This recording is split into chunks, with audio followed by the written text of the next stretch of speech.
ಕಾರ್ಯಕ್ರಮ doctor BR Ambedkar ಅವರು ಮತ್ತು ಡಾಕ್ಟರ್ ಬಾಬು ಜಗಜೀವನ್ ರಾಮ್ ಅವರ ಜಯಂತ್ಯೋತ್ಸವದ ಅಂಗವಾಗಿ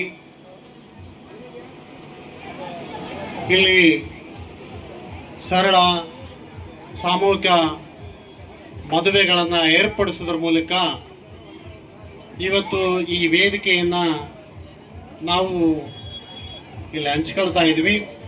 ಈ ವೇದಿಕೆ ಮೇಲೆ ಆಸೀನರಾಗಿರುವಂಥ ಸಾನ್ನಿಧ್ಯವನ್ನು ವಹಿಸಿರುವಂಥ ಶಿವಶರಣ ಗದ್ದಿಗಪ್ಪಾಜಿನವರೇ ಮತ್ತು ಈ ವೇದಿಕೆ ಮೇಲೆ ಆಸೀನರಾಗಿರ್ತಕ್ಕಂಥ ಎಲ್ಲ ಮಹಾತ್ಮರು, ಶರಣರು, ಗಣ್ಯಮಾನ್ಯರು, ಬುದ್ಧಿಜೀವಿಗಳು, ಯುವ ಮಿತ್ರರು ಅವರೆಲ್ಲರಿಗೂ ಕೂಡ ಹೃದಯಪೂರ್ವಕವಾಗಿ ಅವರಿಗೆ ನನ್ನ ನಮಸ್ಕಾರಗಳನ್ನು ಸಲ್ಲಿಸೋದ್ರ ಮೂಲಕ ಏನು ಮುಂಭಾಗದಲ್ಲಿ ವಧುವರರು ಮತ್ತು ಈ ಮದುವೆ ಸಮಾರಂಭದಲ್ಲಿ ಪಾಲ್ಗೊಂಡಿರುವಂಥ ನನ್ನ ಎಲ್ಲ ತಾಯಂದಿರು, ಅಣ್ಣ ತಮ್ಮಂದಿರು, ತಾವೆಲ್ಲರೂ ಕೂಡ ಇವತ್ತು ಒಂದು ಒಳ್ಳೆ ಮದುವೆ ಸಮಾರಂಭದಲ್ಲಿ ತಾವು ಪಾಲ್ಗೊಂಡಿದ್ದೀರಿ. ತಮ್ಮೆಲ್ಲರಿಗೂ ಕೂಡ ಧನ್ಯವಾದಗಳನ್ನು ಸಲ್ಲಿಸುತ್ತಾ, ಯಾವತ್ತು ಈ ಜಗತ್ತಿನ ಮನುಕುಲ ಶಾಂತಿಯಿಂದ ನೆಮ್ಮದಿಯಿಂದ ಬದುಕಬೇಕನ್ನೋದೇ ಎಲ್ಲರ ಆಶಯ ಆಗಿದೆ. ಪ್ರತಿಯೊಬ್ಬ ವ್ಯಕ್ತಿಗಳು ಶಾಂತಿ, ನೆಮ್ಮದಿ ಮತ್ತು ಭಾತೃತ್ವದಿಂದ, ಪ್ರೀತಿ ವಿಶ್ವಾಸದಿಂದ ಬಾಳ್ಬೇಕನ್ನೋದೇ ಈ ಜಗತ್ತಿನ ಪ್ರತಿಯೊಬ್ಬ ಮಾನವ ಚಿಂತನೆ ಮಾಡ್ತಾನೆ. ಇಂಥ ಒಂದು ಸಂದರ್ಭದಲ್ಲಿ ನಾವು ಅರ್ಥೈಸಿಕೊಳ್ಬೇಕು, ಯಾವತ್ತೂ ಜಗತ್ತು ಕ್ರಿಯೆ ಮತ್ತು ಪ್ರತಿಕ್ರಿಯೆಗಳ ಮೂಲಕ ಪ್ಲಸ್ ಮತ್ತು ಮೈನಸ್, ಅಜ್ಞಾನ ಮತ್ತು ಜ್ಞಾನ, ಇದ್ರ ಮೂಲಕ ಜಗತ್ತು ಚಲನೆಯಲ್ಲಿ ಇರ್ತದೆ. ನಾವು ಶಾಂತಿಯಿಂದ ಇರಬೇಕು ಅಂತಂದ್ರೆ ಇನ್ನೊಂದು ಕಡೆ ಅಶಾಂತಿಯನ್ನ ಸೃಷ್ಟಿ ಆಗ್ತಿರ್ತದೆ. ಇದು ಪ್ರಕೃತಿಯ ನಿಯಮ. ಇದು ಮನುಷ್ಯ ಕುಲ ಹುಟ್ಟಿದಾಗಲಿಂದ ಬಂದಿರತಕ್ಕಂಥದ್ದು. ಹಿಂಗಾಗಿ ನಾವು ಯಾವತ್ತೂ ಶಾಂತಿ ಬೇಕು ನಮಗ. ಆ ಕಾರಣಕ್ಕಾಗಿ ಎಲ್ಲಿ ಅಶಾಂತಿ ಇರ್ತದೋ ಅಲ್ಲಿ ಶಾಂತಿಯ ತತ್ವಗಳನ್ನು ಬಿತ್ತೋದ್ರ ಮೂಲಕ ಅಶಾಂತಿಯನ್ನ ನಾಶ ಮಾಡಿ ಶಾಂತಿಯನ್ನ ಕಾಪಾಡುವಂತ ಎಲ್ಲ ವಿಚಾರಗಳು ನಮ್ಮವಾಗಿರಬೇಕು. ಆ ಕಾರಣಕ್ಕಾಗಿ ಇವತ್ತು ಈ ವೇದಿಕೆ ಮೇಲೆ ಇರತಕ್ಕಂಥ ಎಲ್ಲ ಶರಣರು, ಇವರೆಲ್ಲ ಸಾಮಾನ್ಯರಲ್ಲ, ಅಸಾಮಾನ್ಯ ವ್ಯಕ್ತಿಗಳು. ನಮ್ಮಲ್ಲಿರ್ತಕ್ಕಂಥ ಅಜ್ಞಾನವನ್ನ, ನಮ್ಮಲ್ಲಿರ್ತಕ್ಕಂಥ ಅಶಾಂತಿಯನ್ನ, ನಮ್ಮಲ್ಲಿರ್ತಕ್ಕಂಥ ಅಂಧಕಾರವನ್ನ, ನಮ್ಮಲ್ಲಿರ್ತಕ್ಕಂಥ ಮೌಢ್ಯಗಳನ್ನ ಒಡೆದೋಡಿಸುವಂತ ಶಕ್ತಿ ಈ ವೇದಿಕೆ ಮೇಲೆ ಇರತಕ್ಕಂಥ ಈ ಎಲ್ಲ ಶರಣರಿಗಿದೆ. ಅವರೆಲ್ಲರೂ ಕೂಡ ಮಾತನಾಡ್ತಾರೆ. ಅವರೆಲ್ಲರ ಮಾತುಗಳನ್ನು ತಾವು ಆಲಿಸ್ಬೇಕು. ಯಾವತ್ತು ವಿಚಾರ ಬಹಳ ದೊಡ್ಡದು. ವಿಚಾರ ಎಲ್ಲಿ ಇರೋದಿಲ್ಲೋ ಅಲ್ಲಿ ಶಾಂತಿ ಇರಕ್ಕೆ ಸಾಧ್ಯನೇ ಇಲ್ಲ. ಎಲ್ಲಿ ವಿಚಾರ ಇರ್ತದೋ, ಎಲ್ಲಿ ಜ್ಞಾನ ಇರ್ತದೋ ಅಲ್ಲಿ ಶಾಂತಿ ನೆಲೆಸ್ತದೆ. ಆ ಕಾರಣಕ್ಕಾಗಿ ಇವತ್ತು ನಿಮಗೆ ಶಾಂತಿಯ ಬೋಧನೆಯನ್ನ ಮಾಡಲಿಕ್ಕೆ ಬಂದಿದ್ದಾರೆ. ಇಲ್ಲಿರ್ತಕ್ಕಂಥ ವಧುವರರಿಗೆ ಯಾವ ರೀತಿ ಜೀವಿಸಬೇಕು, ಜೀವನದ ಆದಿಗಳ್ಯಾವು, ಬಹಳ ಸರಳದ ಅರಿವು ಮತ್ತು ಮರವಿನ ಮಧ್ಯೆ ಈ ಜಗತ್ತಿನ ಮನುಕುಲದ ಬದುಕು ನಡೀತಾ ಇದೆ. ಅರಿವು ಮತ್ತು ಮರವು. ಅರಿವು ಅಂದ್ರೆ ಏನ್? ಬರುವಾಗ ತಾಯಿ ಗರ್ಭದಿಂದ ಹೊರಗಡೆ ಬರುವಾಗ ನಾವು ಏನು ತಂದಿಲ್ಲ, ಏನು ಒಯ್ಯೋದಿಲ್ಲ, ಇದು ಯಾವುದೋ ನಮ್ಮದಲ್ಲ, ಎಲ್ಲವನ್ನು ಇಲ್ಲೇ ಬಿಟ್ಟು ಹೋಗ್ತೀವಿ. ಈ ಭೂಮಿ ಮೇಲಿರುವಂತ ಎಲ್ಲ ಸಂಪತ್ತು ಮನುಕುಲದ ಉದ್ಧಾರಕ್ಕಾಗಿರೋದು. ಇದನ್ನ ಹಂಚ್ಕೊಂಡು ತಿನ್ಬೇಕು, ನಾವು ಒಳ್ಳೆ ರೀತಿಯಿಂದ ಇರಬೇಕು. ಅವರು ನಮ್ಮಂಗ, ನಾವು ಅವರಂಗ ಅನ್ನುವಂಥದ್ದು ಇದು ಹರಿವು. ಮರವು ಅಂದ್ರೆ ಏನು?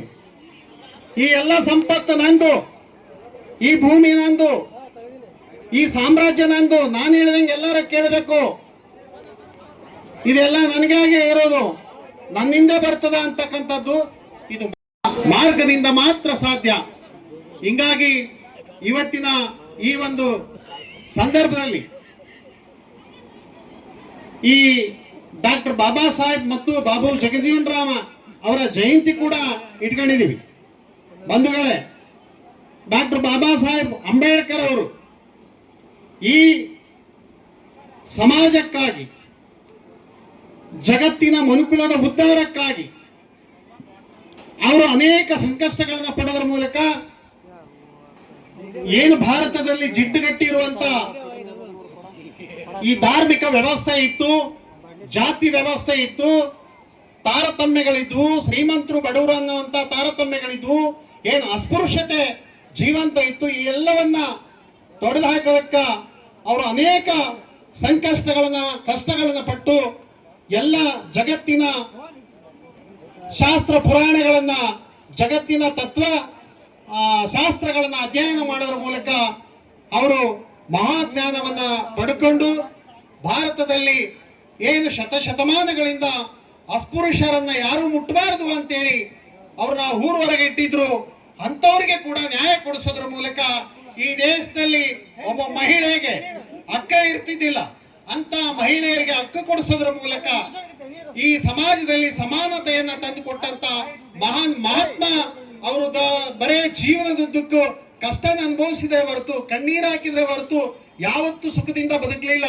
ಅವ್ರು ಮನಸ್ಸು ಮಾಡಿದ್ರೆ ಈ ರಾಷ್ಟ್ರದಲ್ಲಿ ಒಬ್ಬ ದೊಡ್ಡ ರಾಜನಾಗಬಹುದಾಗಿತ್ತು, ಸಾವಿರಾರು ಕೋಟಿ ಹಣ ಗಳಿಸಬಹುದಾಗಿತ್ತು, ಅವರು ದೊಡ್ಡ ಈ ದೇಶದ ಪ್ರಧಾನಿನೂ ಆಗಬಹುದಾಗಿತ್ತು. ಆದ್ರೆ ಈ ನೊಂದ ಜನರ ಪರವಾಗಿ ಯಾರಿಗೆ ಹಕ್ಕುಗಳಿದ್ದಿಲ್ಲೋ ಅವರ ಹಕ್ಕುಗಳು ಕೊಡಿಸೋದ್ರ ಪರವಾಗಿ ಇಡೀ ತನ್ನ ಜೀವನವನ್ನೇ ಮುಡುಪಾಗಿಟ್ಟು ಇವತ್ತು ನಮಗೆಲ್ಲ ನ್ಯಾಯ ಕೊಡಿಸಿದ್ದಾರೆ. ಇವತ್ತು ನಾವು ಶಾಂತಿ ನೆಮ್ಮದಿಯಿಂದ ಬದುಕಬೇಕಾದ್ರೆ ಅವರೇ ಕಾರಣ. ಹಿಂಗಾಗಿ ಅಂತ ಮಹಾತ್ಮರ ಜಯಂತಿ ಕೂಡ ಈ ಸಂದರ್ಭದಲ್ಲಿ ಇಟ್ಟಿದ್ದು ನನಗೆ ತುಂಬಾ ಒಂದು ಸಂತೋಷ ಅಂತ ಅನಿಸ್ತದೆ. ಅದೇ ರೀತಿ ಬಾಬು ಜಗಜೀವನ್ ರಾಮ್ ಅವರು ಕೂಡ ಸ್ವಾತಂತ್ರ್ಯ ಚಳವಳಿಯಲ್ಲಿ ಹೋರಾಟ ಮಾಡೋದ್ರ ಮೂಲಕ, ಬ್ರಿಟಿಷರ ವಿರುದ್ಧ ಹೋರಾಟ ಮಾಡೋದ್ರ ಮೂಲಕ, ಅದರ ಜೊತೆಯಲ್ಲೇ ಕಾರ್ಮಿಕ ಸಂಘಟನೆಗಳನ್ನು ಕಟ್ಟೋದ್ರ ಮೂಲಕ ಈ ರಾಷ್ಟ್ರದ ಉಪರಾಷ್ಟ್ರಪತಿಗಳಾಗಿ ಹಸಿರು ಕ್ರಾಂತಿಯನ್ನ ತರೋದ್ರ ಮೂಲಕ ಈ ದೇಶದಲ್ಲಿ ಎಲ್ಲರಿಗೂ ಅನ್ನ ಸಿಗುವಂತ, ಈ ದೇಶದಲ್ಲಿ ಎಲ್ಲರಿಗೂ ನ್ಯಾಯ ಸಿಗುವಂತ ಒಂದು ವಾತಾವರಣವನ್ನ, ಒಂದು ಕಾನೂನುಗಳನ್ನ ತಂದಂತ ಈ ಮಹಾತ್ಮರು ಕೂಡ ಅವರು ಅಷ್ಟೇ ಪರಿಶ್ರಮವನ್ನು ಹಾಕಿದ್ದಾರೆ ದೇಶಕ್ಕಾಗಿ. ಹಿಂಗಾಗಿ ಬಹಳಷ್ಟೇ ನಾವು ವೇದಿಕೆ ಮೇಲೆ ಮಾತನಾಡೋರು ಇದ್ದಾರೆ. ನಾನು ಹೆಚ್ಚು ಮಾತಾಡಕ್ ಹೋಗಲ್ಲ. ಇಂಥ ಮಹಾತ್ಮರ ಜಯಂತಿಗಳನ್ನ ಆಚರಣೆ ಮಾಡೋದ್ರ ಮೂಲಕ ನಾವು ಹೆಚ್ಚು ಅವರ ತತ್ವ ಸಿದ್ಧಾಂತಗಳನ್ನ ಕೇಳಬೇಕು, ಅವರ ತತ್ವ ಸಿದ್ಧಾಂತಗಳನ್ನ ಅಳವಡಿಸ್ಕೊಳ್ಬೇಕು ಅಂತ ಹೇಳ್ತಾ ಇದ್ದೀನಿ. ದಯವಿಟ್ಟು ಇಲ್ಲಿ ಶರಣರೆಲ್ಲ ಮಾತಾಡ್ತಾರೆ, ದಯವಿಟ್ಟು ಕುರ್ಚಿಗಳು ಖಾಲಿ ಆಗಕತ್ತವ. ಜನರಿಗೆ ಈ ಒಂದು ತತ್ವದ ಬಗ್ಗೆ, ವಿಚಾರದ ಬಗ್ಗೆ ಸ್ವಲ್ಪ ಗಮನ ಹರಿಸಬೇಕಾಗಿದೆ. ಅದಕ್ಕೆ ಊಟ ಮಾಡುವಂತ ಜನ ಇಲ್ಲಿ ಈ ಒಂದು ವೇದಿಕೆ ಮುಂಭಾಗದಲ್ಲಿ ಬಂದು ಕುರ್ಚಿಗಳ ಮೇಲೆ ಕೂತ್ಕೊಂಡು ಅವ್ರ ವಿಚಾರಗಳನ್ನ ತಾವು ಕೇಳ್ತೀರಿ, ಶಾಂತಿಯಿಂದ ಕೇಳ್ರಿ ಅಂತ ಹೇಳ್ತಾ, ಮುಂಬರುವಂತ ದಿನಗಳದವಲ್ಲ ಅದು ಅಪಾಯಕಾರಿ ದಿನಗಳು, ಯಾರು ಶಾಂತಿಯಿಂದ ಬದುಕಕ್ಕೆ ಆಗ್ಲಾರ್ದಂತ ದಿನಗಳು, ಆಮೇಲೆ ನಮಗೆಲ್ಲ ಮೋಸ ವಂಚನೆ ಯಾವ ರೀತಿ ನಡೀತಾವ ಅಂತೇಳಿ ನಮಗ್ ಗೊತ್ತಾಗಲಾರದಂತ ದಿನಗಳು. ಹಿಂಗಾಗಿ ಬಸವಣ್ಣವರು ಅವತ್ತೇ ಹೇಳಿದ್ರು, ಒಲೆ ಹತ್ತಿ ಹುರಿದರೆ ನಿಲ್ಲಬಹುದಲ್ಲದೆ ದರೆ ಹತ್ತಿ ಹುರಿದರೆ ನಿಲ್ಲಬಹುದೇ, ಏರಿ ನೀರುಂಬಡೆ ಬೇಲಿ ಕೀಯೇ ಮೇವಡೆ, ನಾರಿ ತನ್ನ ಮನೆಯ ಕಳುವಡೆ, ತಾಯಿಯ ಮಲೆಹಾಲು ನಂಜಾಗಿ ಕೊಲ್ಲುವಡೆ, ಇನ್ಯಾರಿಗೆ ದೂರಲ್ಲಯ್ಯ ಅಂತ. ಈ ವಚನದ ಅರ್ಥ ಏನಂತಂದ್ರ, ಯಾವ ಒಲೆ ಹತ್ತಿದ್ರ ಅದನ್ನ ಆರಿಸಬಹುದು, ಊರಿಗೆ ಬೆಂಕಿ ಹತ್ತಿದ್ರ ಆರ್ಸಕ್ ಆಗಲ್ಲ, ದೇಶಕ್ಕೆ ಬೆಂಕಿ ಹತ್ತಿದ್ರ ಆರ್ಸಕ್ ಆಗಲ್ಲ, ಇಡೀ ಮನುಕುಲಕ್ಕೆ ಜಾತಿ ಜಾತಿ ಧರ್ಮಗಳ ಮಧ್ಯೆ ಬೆಂಕಿ ಹತ್ತಿದ್ರೆ ಇದನ್ನ ಆರ್ಸಕ್ ಆಗಲ್ಲ ಅಂತ ಹೇಳಿದ್ರು. ಯಾವ ಬೆಳೆಯನ್ನ, ಹೊಲದ ಬೆಳೆಯನ್ನ ಕಾಯೋದಕ್ಕೆ ಬೇಲಿ ಹಾಕಿದ್ರು, ಆ ಬೇಲಿ ಎದ್ದು ಆ ಬೆಳೆಯನ್ನ ಮೇಯ್ದ್ರ ಅಲ್ಲೇನು ಮಾಡಕ್ ಆಗಲ್ಲ. ಯಾವ ಮನೆ ಶಾಂತಿಯಿಂದ ಇಟ್ಕೊಳ್ಬೇಕಾಗಿತ್ತು ಆ ಮನೆಯಲ್ಲೇ ಆ ಮನೆಯ ನಾರಿ ಕಳತನ ಮಾಡಿದಪ್ಪ ಆ ಮನೆಯಲ್ಲಿ ಏನು ಉಳಿಯಕ್ ಸಾಧ್ಯ ಇಲ್ಲ. ಹಿಂಗಾಗಿ ತಾಯಿಯ ಮಲೆಹಾಲು ಕುಡಿಬೇಕಂತೇಳಿ ಶಿಶುಗಳು ಹಳ್ತಾ ಇದ್ರೆ ಆ ತಾಯಿಯ ಮಲೆಹಾಲು ನಂಜಾಗಿ ಕೊಲ್ಲುವಾಗ ಆ ಮಕ್ಕಳು ಬದುಕಕ್ಕೆ ಸಾಧ್ಯ ಇಲ್ಲ. ಇದನ್ನ ಯಾಕೆ ಹೇಳಕತ್ತೀವಂದ್ರ, ಇವತ್ತು ಯಾರು ನಮಗೆ ಸಹಾಯ ಮಾಡಬೇಕಾಗಿತ್ತು ಯಾವ ಸರ್ಕಾರಗಳು ಸಹಾಯ ಮಾಡಬೇಕಾಗಿತ್ತು ಆ ಸರ್ಕಾರಗಳು ಲಂಚ ವ್ಯವಹಾರಗಳಲ್ಲಿ ಜೀವನ ಮಾಡ್ತಾ ಇದ್ದಾವೆ. ಅದರ ಅಡಿಯಲ್ಲಿ ಕೆಲಸ ಮಾಡುವಂತ ನೌಕರರು ಲಂಚ ವ್ಯವಹಾರಗಳನ್ನು ಮಾಡ್ತಾ ಇದ್ದಾರೆ. ಆಮೇಲೆ ಯಾರು ಒಳ್ಳೆಯದನ್ನು ಮಾಡಬೇಕಾಗಿತ್ತು, ಅವ್ರು ಯಾರು ಒಳ್ಳೆ ಕೆಲಸಗಳನ್ನು ಮಾಡಬೇಕಾಗಿತ್ತು, ಇವತ್ತು ಅವ್ರು ಯಾರು ಒಳ್ಳೆ ಕೆಲಸಗಳನ್ನು ಮಾಡ್ತಾ ಇಲ್ಲ. ಹಿಂಗಾಗಿ ನಾವು ಕೂಡ ಜಾಗೃತರಾಗಬೇಕಾಗಿದೆ. ಅಂಬೇಡ್ಕರ್ ಅವರ ತತ್ವಗಳನ್ನ ಅಧ್ಯಯನ ಮಾಡಬೇಕಾಗಿದೆ. ಹಿಂಗಾಗಿ ನಾವೆಲ್ಲರೂ ಆ ಒಂದು ಅಡಿಯಲ್ಲಿ ಮುಂಜಾಗ್ರತರಾಗ್ತಾರ ಅಂತೇಳಿ ಹೇಳ್ತಾ, ಈ ಸಂದರ್ಭದಲ್ಲಿ ನನಗೆ ಕರೆಸಿ ಮಾತನಾಡೋದಕ್ಕೆ ಅವಕಾಶ ಮಾಡಿಕೊಟ್ಟಂತ ಇಲ್ಲೆಲ್ಲ ಹಿರಿಯುವಂತ ಈ ವೇದಿಕೆ ಮೇಲೆ ಇರ್ತಕ್ಕಂಥ ಎಲ್ಲ ಗುರುಗಳಿಗೂ ನಮಸ್ಕರಿಸುತ್ತಾ, ತಮಗೂ ನಮಸ್ಕರಿಸುತ್ತಾ ನಾನು ಮಾತನಾಡೋದಕ್ಕೆ ಅವಕಾಶ ಮಾಡಿಕೊಂಡು ತಮ್ಮೆಲ್ಲರಿಗೂ ವಂದಿಸಿ ನನ್ನ ಎರಡು ಮಾತುಗಳನ್ನು ಮುಗಿಸ್ತೀನಿ. ತಮ್ಮೆಲ್ಲರಿಗೆ ನಮಸ್ಕಾರ.